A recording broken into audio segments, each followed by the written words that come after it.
Good morning, professors, family, and my friends of the class of 2015. It is an honor to stand before all of you today.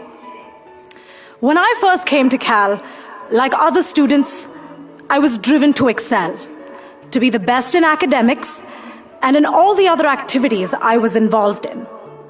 Like other students, I wanted to fulfill my sense of intellectual curiosity.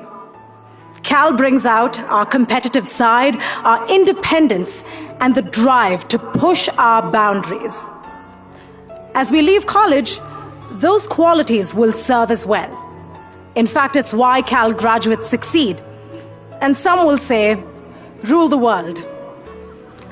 It wasn't until later in my undergraduate career that I realized that happiness comes not just from academic success, but also from letting people into my life and reaching out to build support systems in my community.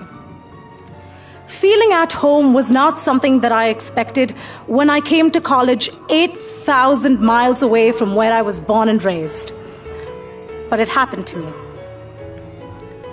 During the winter of my junior year, my mom died from what started out as the flu.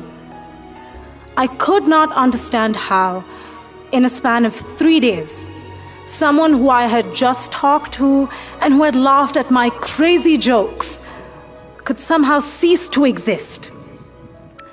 I learned that as much as I looked for answers for what had happened, some events in life are unpredictable and don't have clear answers.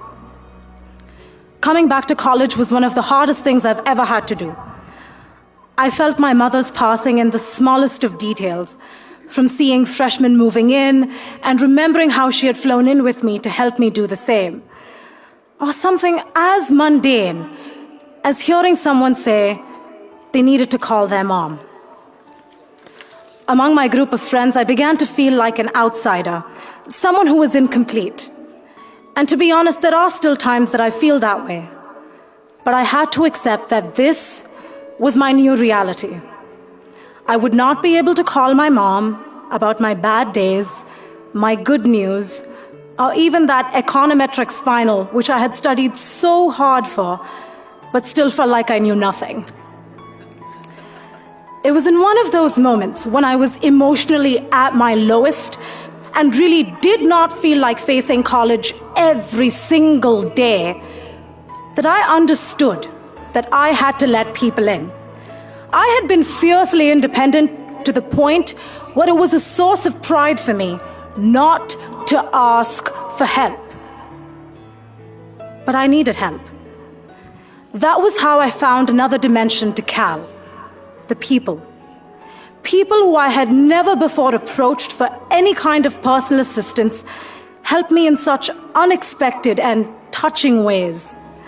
My professors, teaching assistants, and academic advisors opened their doors and opened their hearts, sometimes even sharing personal stories of loss with me. They helped me meet deadlines, plan my life, and sometimes just have a good cry in their office. My financial aid advisor at Cal, who ensured that my budget appeal went as smoothly as it could, so I didn't have to worry about financial aid while grieving my mom. And my Bear family, from Cal Mock Trial, the Student Advocate's Office, my dance team Natya, and my friends from Corey, where I spent far too much time. They gave me a sense of hope, optimism, and just made me laugh in what was such a dark time for me. Don't get me wrong, Cal is a competitive environment, but the people here pull for you no matter what, and that's what stays with you for life. The way in which we stand by each other makes for a solid foundation for becoming resilient. As new Cal graduates, we like to have a plan, but all of us are afraid that those plans might not pan out.